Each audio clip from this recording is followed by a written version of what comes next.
In our last section, we talked about the law of resonance, the law that governs all energy fields. And I'd like to expand a little bit on this law of resonance.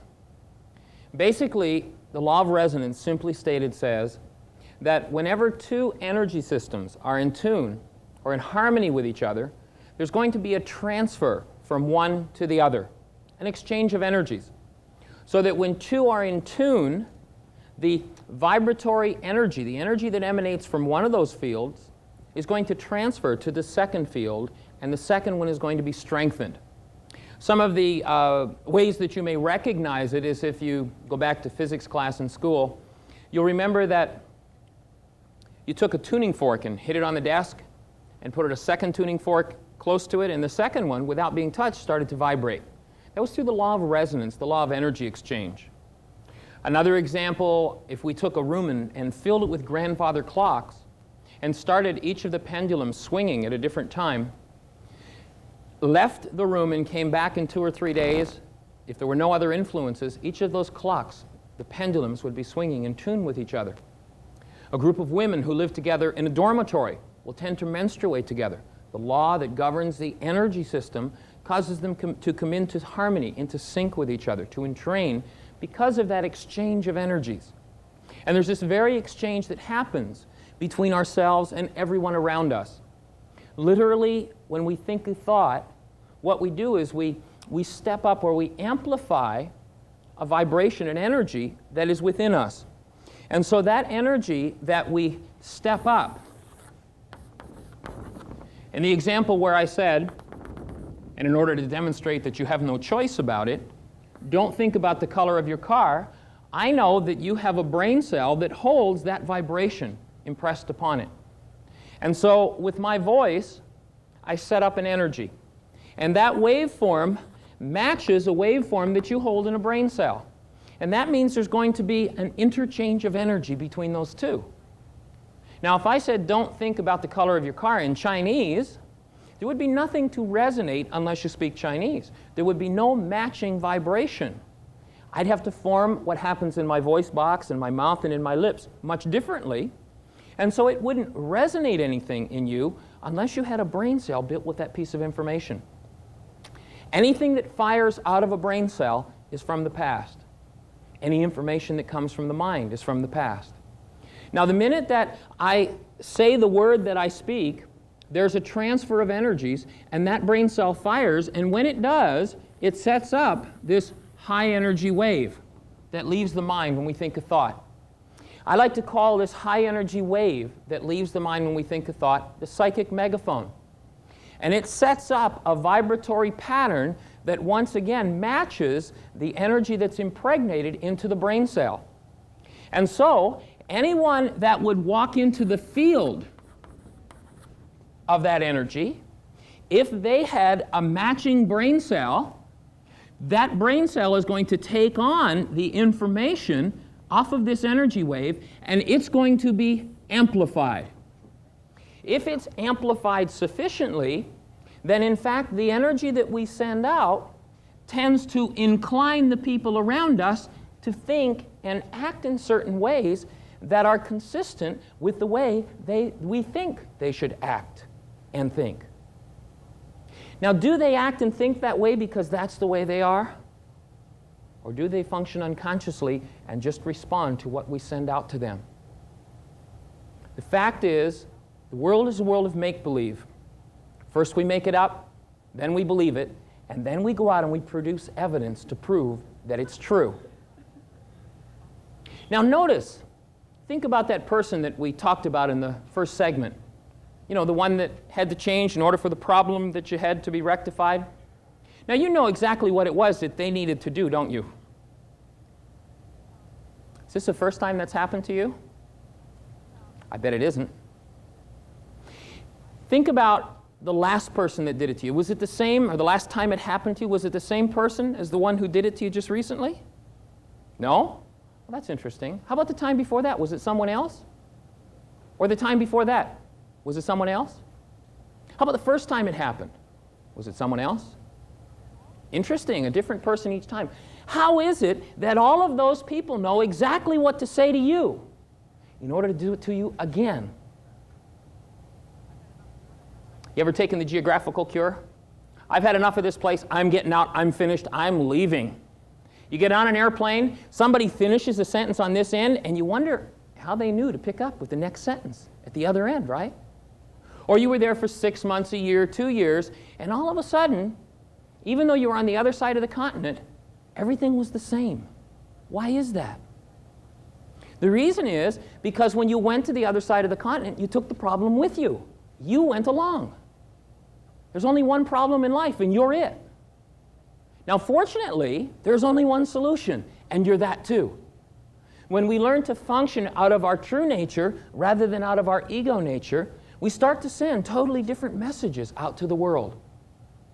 You see, when we send that energy out and it interacts with the world of potential, that which collapses and becomes our actual experience is a product of an interaction between the world of potential, of which there are many, and the world of our chosen reality. You remember it was said, as you sow, you will reap? That's exactly what was meant by that. As you measure, it will be measured unto you. The fact is that the world as we see it is a world of illusion. Illusions. We set them up. Now, illusion here, and some people interpret the word illusion to mean something that doesn't exist. And they use that as an excuse and a way of avoiding what's happening in their lives. When we say illusion, we don't mean something that doesn't exist. The root of the word illusion, and if you go into the Eastern languages, the word Maya has been used to represent illusion. The root of the word illusion is measured.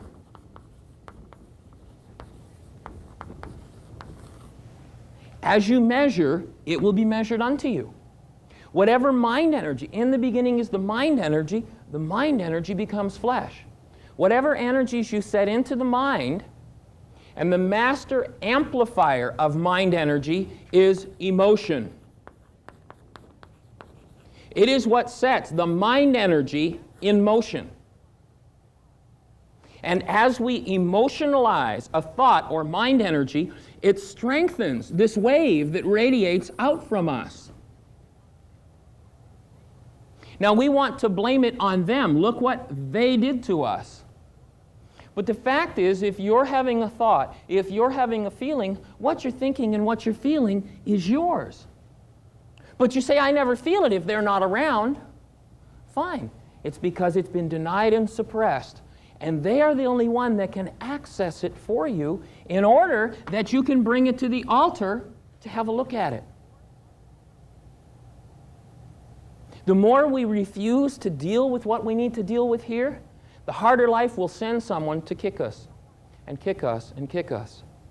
Now, because we don't want to be responsible, because we want to be able to deny and suppress what we're setting up in our lives, when life kicks us, it tends to kick us harder each time. And each time we get a kick, it hurts. Now, pain has a very specific function, and it is a very specific thing. Pain is the energy that results from holding on to a negative thought. When we hold negative or disintegrative mind energy in our field, pain is the friend that says, hey, this stuff doesn't belong here, get rid of it, forgive it. But we don't want to hear that, do we? We want to run for a pain suppressant. Let's hide it. And so when we take in a pain suppressant and hide that mind energy, pretend it's not ours, someone's going to come along to kick us harder. Because life is going to keep telling you, hey, there's something in here you need to deal with. This energy doesn't belong here. Oh, well, now you take 2 pills to get rid of the pain, or 3 pills, or 5 pills. I guarantee, unless you deal with the mind energy, next week it's going to be 10 or something stronger. And until we recognize and learn to let loose of the mind energy that doesn't belong in the system, the best we can hope for is temporary relief from some outside means. Once we're willing to and learn to take responsibility, we have the opportunity to remove the mind energy that doesn't belong in the system. What's the purpose of pain? It's to make your ears grow till you finally hear what it is that you need to deal with. What's the mind energy that you have been defiling your temple with? What's the mind energy that doesn't belong there? And then, out of your spiritual nature, the pain inspires you. And how often do we run into people who won't make a shift, won't make a change, until they're in so much pain, they're simply sick and tired of being sick and tired? Until we recognize that the only feelings we can have are the feelings that result from the mind energy we hold in our system, until we recognize that it's not them, but it's us. Oh yes, they may be the one who brings it up. Don't think about the color of your car. I just brought the thought up, didn't I? But it's in your system. When you own the fact that it's in your system, then you have the opportunity to be empowered over it. If you keep saying to me, look what you're doing to me, then you disempower yourself. You leave yourself in a posture where, yeah, if you want to be a victim, I'm to blame, but you're powerless, you're helpless, and it's virtually hopeless. And although it may seem threatening to take responsibility and bring up the energies that you need to get in touch with, the old mind energies that perhaps go back generations, perhaps you had nothing to do with them actually going in there. But as you recognize those energies are in your field, you're only empowered when you'll take responsibility. And then when you sort out and you decide what energies don't belong there and which ones do, when you consciously make a decision, this doesn't belong here, then you have the opportunity to forgive it, to cancel, to let loose of it, to be done with it. And forgiveness is a spiritual skill that we develop by exercising it. As we wake up to the effects of our mind energy. There's a cute little story I like to tell about the person who, there's a prosperity workshop that I do. And in the prosperity workshop, one of the things I talk about is 4 stages of prosperity. We identify 4 stages that usually people go through in terms of what happens in their lives with money and such. And one of those stages we identify, I like to call day late and dollar short. Anybody recognize that one? Yeah, we kind of sometimes, most of us have been through that one. And the day late, dollar short type of consciousness, if you think back, there was perhaps a time where you were making $50 a week and you got paid on Saturday and the bills were due on Friday and you got paid $50 and the bills were $52. You remember that time? And you just thought, boy, if only I could get to where I was making $100 a week. And sure enough, you got to where you were making $100 a week, but you still got paid on Saturday, the bills were still due on Friday, and the bills were $104. And then you wanted $200, right? And then you got to $200 and the bills were $208. And then you got to $400 and the bills were $416. And a lot of people will remember the month where, gee, maybe Dad hit the jackpot and sent you a check for $500. And it was like, wow, look at this. I've actually got enough to pay all my bills and have some left over, and I'm going to do it on time this month. Whoopee! But something else resonated inside of you. Oh, you recognize that one, do you? Aha! Something else fired off. And what fired off was the mass of mind energy that went against having extra. And the mass of mind energy set up a vibration in the psychic megaphone. And the message that went out for anyone that was in tune with it went something like this. Hey world, I've got an extra $500 and I'm supposed to be a day late and a dollar short. Who's going to take it from me? And sure enough, it got to the 29th of the month, and the transmission fell out of the car, and the bill was $500, right? That's the power that we have as human beings, as human creative beings. Our mind energy has a powerful, powerful influence in the world. And it's not until we're ready to be responsible for that influence that we can really consciously start to change it. Oh yes, the world of matter seems to be so solid and so real and unchangeable. But why? Well, stop and think that we have within us some 10 trillion bits of information. And most of that information was molded by the world, right? Now, they tell us that we've just recently reached 5 billion in population on the planet. And you can bet that most of those 5 billion people were molded by the world, just like you and I. And so, we've got 5 billion people, each with some 10 trillion bits of information that are similar. What's going to happen? Where these people join, where the mind energy connects with others, what we tend to do with this world of potential is get stuck in what's called circular reasoning. Here we have the world of potential, and there are lots of them, far more than we've ever imagined. Remember the statement was made, let's see, the mind of man is not yet conceived of what lies in store, of what's available to us. So we have this vast world of potential, but most of the world has cooperated in making this the one that's real. This is just the way life is. I mean, let's face it. Mom told us, Dad told us, our teachers told us, our religious leaders told us, the kid down the block told us, our employers told us. Everybody made sure that we knew what the world was about. And so, having been molded by the world, what happens? We set up energies that support that world existing. Now, you recall it was a statement made theologically that said, the world will be transformed in the twinkling of an eye. What did that mean? It meant that when we get to the point of shifting the mass of mind energy, that diabetic woman that we referred to earlier, would you say that her world, the world of her structure, her physiology, was transformed in the twinkling of an eye? You better believe it. And an impossible transformation it was. Of course, not impossible because it happened. And of course, there will be still those who are going to stand by their old belief systems, their old BS, and they're going to stand there and they'll watch it happen, but they'll say it's impossible. Now, you think if you apply just a little bit of reason, the fact that it just happened means it's possible. And rather than going about adjusting our belief systems to include what's possible and therefore be able to perceive life truly, oh yes, we hold on to our darkened glasses, we refuse to remove them, and of course then what will we do?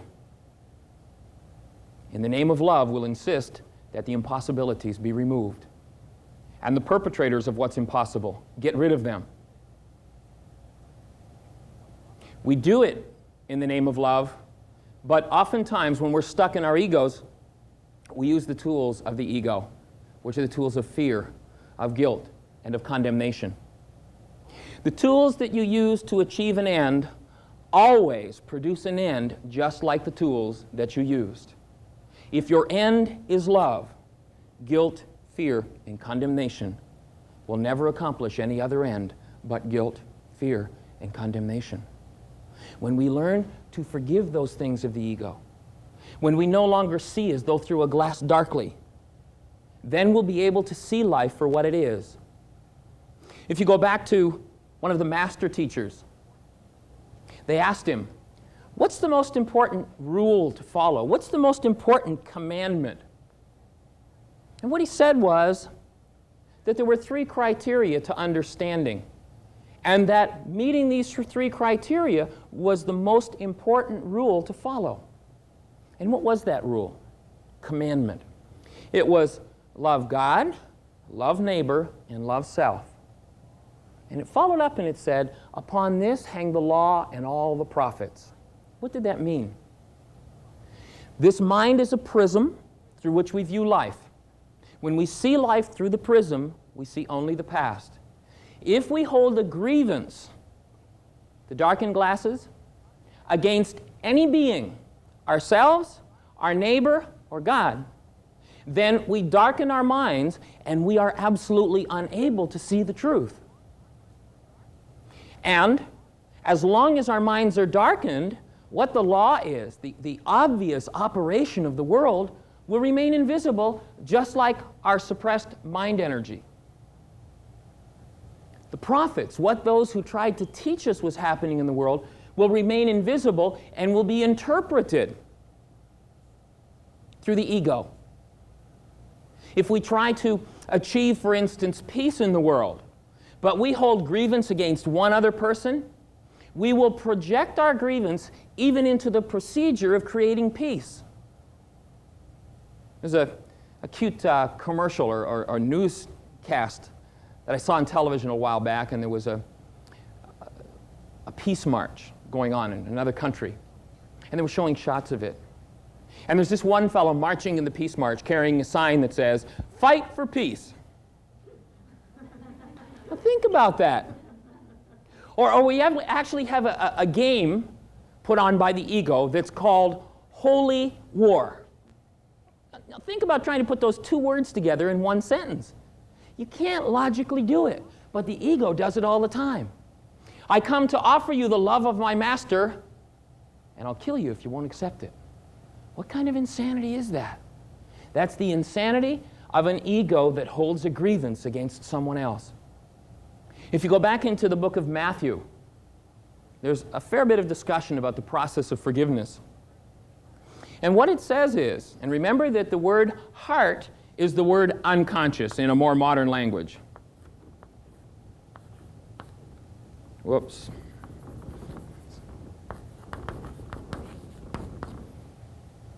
The word heart is the unconscious. And what it said in the book of Matthew about forgiveness was, you must forgive. Remember, the word forgive means cancel or let loose. From your heart, the wrongs of your brother. When the idea of blockage of personal error was being discussed, what was said was, why do you try to take a speck out of your brother's eye when you have a beam in your own? Or, beware, you who judge, for that in which you judge another, you are guilty of doing yourself. The only time we're upset with anyone, the only time we judge someone else, is when they resonate something in us that we've successfully denied and suppressed, and we've projected it on them. You never look behind the door unless you've hidden there yourself. And once we recognize that and are willing to take responsibility for what we're seeing in the world, remember that what we see through our minds is a product of what lies within our own structure. Then we understand very clearly that what we condemn another for, we're practicing ourselves, but we've hidden it and can't see it. We're made very uncomfortable by what someone else does. But it's not because of what they do, it's because of what they resonate within us. Now, what we want to do is we want to make them stop what they're doing, right? If you'd just stop, everything would be all right in my life. So they stop. Or we get rid of them. And what happens? We keep screaming out over the psychic megaphone, I need another one. And somebody else shows up. And lo and behold, they do the same thing. Well, we may convince them to shut up or change or get out. And what happens? We find somebody else. And somebody else. And finally we come to the conclusion that that's the way life is. And that's kind of like the guy who got drunk one night, and some of his buddies decided to play a joke on him, and they put Limburger cheese on his mustache. And he got up in the morning and looked around and wondered where the smell came from, and everywhere he went it smelled, and so he came to the conclusion the whole world stunk. When we hold a grievance within our minds, we will always find someone to project it on, and we will be in a state of dis-ease when they appear. Are we diseased because of what they do? No. In fact, they're called forward from life to kick us in the limitation, to give us an opportunity to heal what it is that we're holding on to that is less than our true nature and less than our true character. Every time someone kicks us in the limitation, we can do one of two things. Our ego, our past, can interpret it. We can make them bad, them wrong, them terrible, get out of here. Or we can recognize, aha, this is an opportunity for me to learn forgiveness. When we will do that, the world of threat, the world of anger, the world of upset changes very quickly. You see, there's a direct interaction between our perception of an event and the event itself. In fact, the event is staged by our perception. The energy that radiates from our brain cell that creates the perception in the first place is the same energy that goes out and directs them to do what it is that they do. And so when we will come back within ourselves and look for that direction, I mean, it kind of gets down to, if one person does it, well, you know, they did it. If two people do it, well, you know, there are a couple of people in the world like that. You'd think that by the time you got to the 87th time, the fact that you're the common link, you might sort of start to suspect that maybe you're somehow involved. And the fact is, it's a participatory world. Now, this carnal body, carnal mind, can't change itself. It's not capable of it. In India, monkey meat is a delicacy. They eat monkeys. And the way that they trap monkeys is interesting. What they do is they get a coconut. They cut a small hole in it, just big enough for a monkey to stick their hand in. They hollow it out. They put food in it and nail it to a tree. Monkey comes along, squeezes his hand in, and gets a handful of food, and now its hand is too big to pull out. And he's not bright enough to let go. He's trapped. Can't get loose. The monkey body, monkey mind can't change itself. The spiritual being that you are has the power of choice. The ego will always try to give you a perception and say, this is the way life is. The ego's interpretation is never correct. And when we will learn to forgive it, we'll find out what life is really about. Now, in order to start to function as a spiritual being, it takes having some kind of experience of being that. And as I said earlier, developing the ability to observe your mind in operation is an important part of doing that. So what I'd like you to do right now is kind of step back from your mind and become the thinker apart from the thought. And as you do that, watch your mind in operation. And I'd like to define for you the word word. And I'd like to define it as a tool of communication. So a word is a tool of communication. And whenever words are being used, there's an interaction between at least two.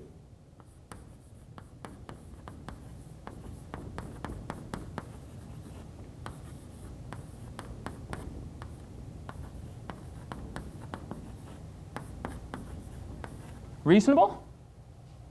Okay, step back and observe your mind now. And notice, as you observe it, there are words running inside your head right now, aren't there? And they're not being communicated with anyone else, are they? Now, I don't know what those words are saying. They might be saying, geez, this guy's really off the wall, or this makes a lot of sense. Whatever they're saying doesn't matter. Just notice there are words running in there.